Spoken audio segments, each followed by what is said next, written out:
कहाँ रह गई ये चंदा? अब तक तो इसे आ जाना चाहिए था। पुनीत ने अपनी घड़ी में टाइम देखा तो 9 बज चुके थे और उसने जैसे ही पीछे पलटकर देखा, चंदा खड़ी मुस्कुरा रही थी। बदमाश, डरा दिया ना हमका। देखो हम तुम्हारे लिए क्या लाए हैं। ऐसा कहकर उसने अपनी जेब से एक डिबिया निकाली।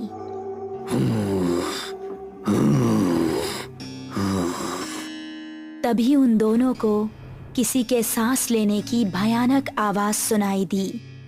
कौन है? ठीक सामने बरगद के पेड़ के नीचे उनको किसी आदमी का अक्स नजर आया। कौन है? सामने आओ। ये सुनकर भी वो आदमी सामने नहीं आया और जोर जोर से सांस लेने लगा।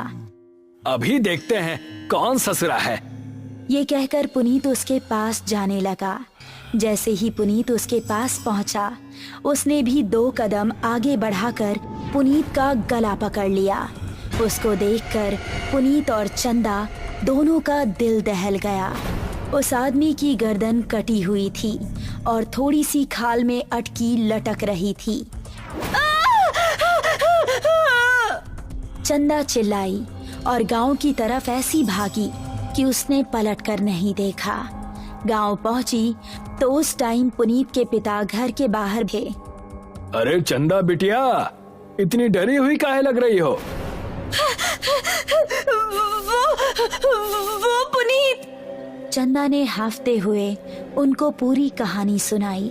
पुनीत के पिता ने अपने साथ कुछ आदमियों को लिया और चंदा उन सभी को लेकर उसी जगह पर पहुंच गई। यही जगह थी वो जहां उसने पुनीत को पकड़ा था। उन लोगों ने इधर उधर नजरें घुमाई तो कोई आसपास नजर नहीं आया। तभी चंदा की गर्दन पर ऊपर से कुछ टपका। उसने हाथ लगाकर देखा तो वो खून था।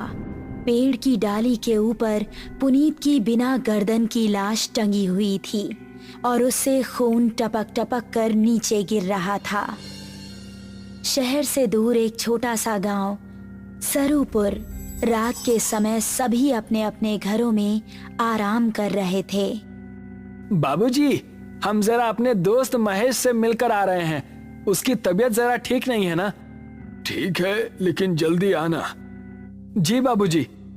ऐसा कहकर वो खुश होता हुआ घर से निकल गया। आज तो सारे दोस्त मिलकर मस्त पार्टी करेंगे, मजा आ जाएगा। जंगल का रास्ता पकड़ लेता हूँ, जल्दी पहुँच जाऊंगा। अभी वो जंगल में आगे बढ़ ही रहा था कि पीछे से उसको आवाज आई। अकेले ही पार्टी करने जा रहे हो? हमका साथ लेकर नहीं चलना है क्या? अरे अर्पणा और दिव्या, तुम दोनों क्यों हर बार हमारे पीछे पड़ जाती हो? हमका साथ लेकर चलते हो कि बोले अभी तुम्हारे बाबूजी से? अरे नहीं नहीं मेरी माँ, चलो मेरे साथ। थोड़ी देर चलने के बाद वो तीनों एक जगह पहुँचे जहाँ रामू और महेश बैठे हुए थे। अबे ये क्या, तू फिर से लड़कियों को साथ ले आया? क्या करता है यार, हर बार की तरह इस बार भी धमकाने लगी थी दोनों। अब क्या करें, हम दोनों को भी अब पार्टी की आदत पड़ गई है। चलो थोड़ी सी शराब पी ली जाए। उसने पास ही रखी बोतल खोली और गिलासों में शराब पलटने लगा।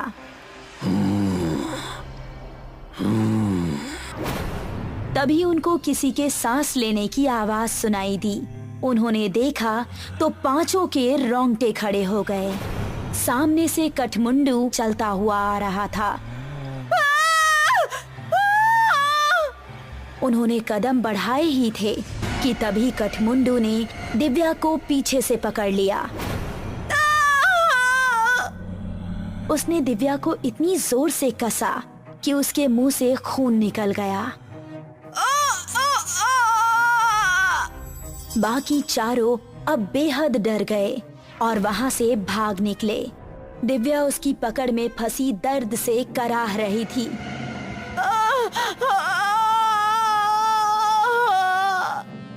उसने दिव्या को जमीन पर धक्का दिया और उसके ऊपर आ गया।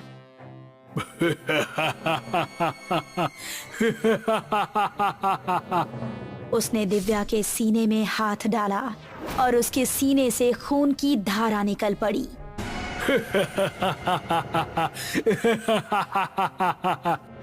बाकी चारों इतना डर चुके थे कि उनको खबर भी नहीं थी कि वो किस दिशा में भाग रहे हैं। वो काफी देर तक भागते रहे। अब अपर्णा की हालत खराब हो चुकी थी। वो आ जाएगा, रुकने का समय नहीं है। ऐसे कब तक भागते रहेंगे? हम जा कहाँ रहे हैं, कोई बताएगा? हम रास्ता भूल चुके हैं, हमें नहीं पता कि गांव किस तरफ है। क्या कह रहे हो तुम? फिर तो हम सबका बचना नामुमकिन है। तभी पेड़ के ऊपर से एक हाथ आया और उसने महेश का गला पकड़ लिया। ये हाथ कठमुंडू का ही था। राकेश ने महेश का पैर पकड़कर उसे बचाना चाहा, लेकिन कठमुंडू ने उसको पूरी तरह से ऊपर खींच लिया और वो तीनों चिल्लाते हुए वहाँ से भाग निकले। वो देखो, सामने वो घर, उसके अंदर चलते हैं। वो तीनों एक घर के अंदर घुस गए और राकेश ने जल्दी से दरवाजा बंद कर दिया। तभी कोई जोर जोर से दरवाजा पीटने लगा। तीनों का शरीर इस समय बुरी तरह से कांप रहा था। दरवाजे की धम धम उनके दिल को दहला रही थी। तभी खिड़की से कठमुंडू का एक हाथ अंदर आया और उसने अपर्णा का हाथ पकड़ लिया। बचाओ! अगर ये यहाँ है तो दरवाजे पर कौन है?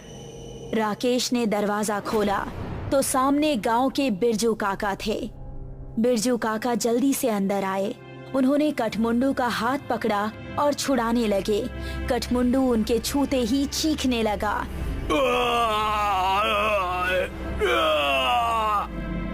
वो चीखता चिल्लाता हुआ वहाँ से भाग गया। तुम ठीक तो हो अर्पणा? मैं ठीक हूँ, शुक्रिया बिरजू काका।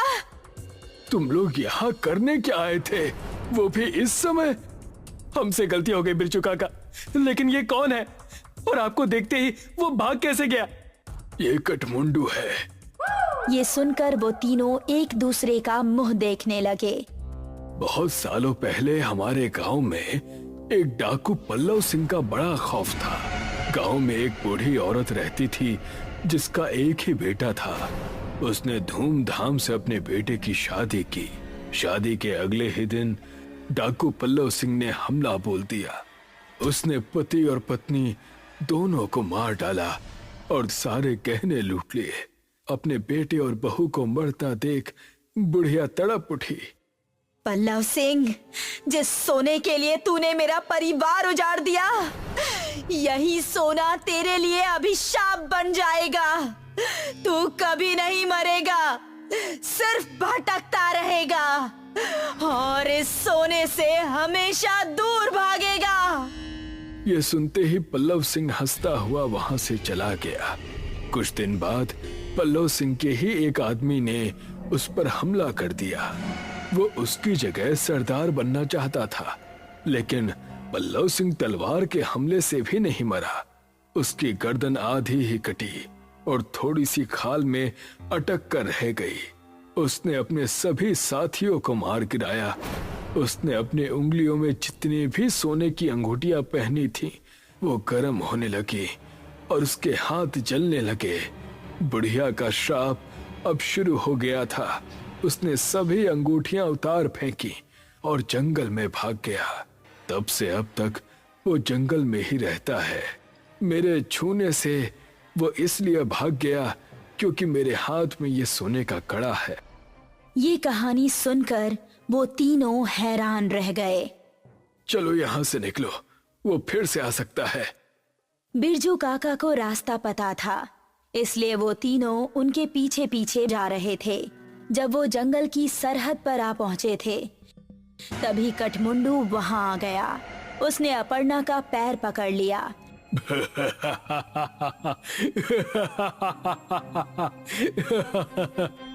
तभी राकेश ने बिरजू काका के गले पर नजर डाली। उनके गले में एक सोने की चेन भी थी। उसने चेन को उनके गले से उतारी और कठमुंडू की टूटी हुई गर्दन में डाल दी। उसने चेन को गले से उतारने के लिए जैसे ही छुआ तो उसके हाथ भी जलने लगे।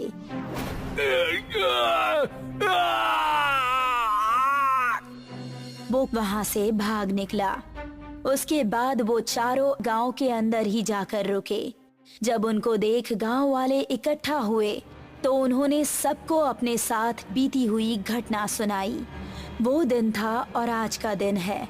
गांव के सभी लोग हमेशा अपने साथ सोने की कोई ना कोई चीज जरूर रखते हैं और अभी भी उनको जंगल में कहीं ना कहीं कठमुंडू नजर आता ही रहता है।